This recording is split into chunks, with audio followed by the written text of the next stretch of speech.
الادب المفرد میں صحیح سند کے ساتھ روایت ہے، نبی کریم صلی اللہ علیہ وسلم نے فرمایا، جب دو آدمی آپس میں اللہ کی رضا کے لیے محبت کرتے ہیں تو ان دونوں میں افضل وہ ہوتا ہے جو اپنے ساتھی سے زیادہ محبت کرنے والا ہو۔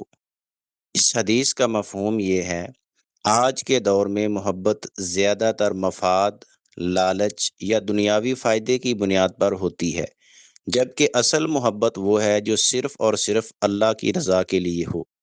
اللہ کے لیے محبت کرنے کا مطلب یہ ہے کہ ہم دوسروں سے تعلق میں دین، نیکی، خیر خواہی اور ہمدردی کو بنیاد بنائیں، نہ کہ دنیاوی غرض کو۔ اگر دو دوست آپس میں اللہ کے لیے محبت کریں تو ان میں افضل وہ ہے جو زیادہ خلوص کے ساتھ بغیر کسی دنیاوی مفاد کے محبت کرے، کیونکہ اللہ کے لیے محبت کرنا ایمان کی علامت ہے۔ زیادہ محبت کرنے والے اس فضیلت اس لیے ہے کہ اس کا دل زیادہ صاف ہوتا ہے اور وہ زیادہ احسار کرنے والا ہوتا ہے۔ نفرت، عداوت، خود غرضی اور دنیاوی مفادات کی محبت کو چھوڑ کر رشتوں اور دوستی میں اخلاص پیدا کرنا چاہیے۔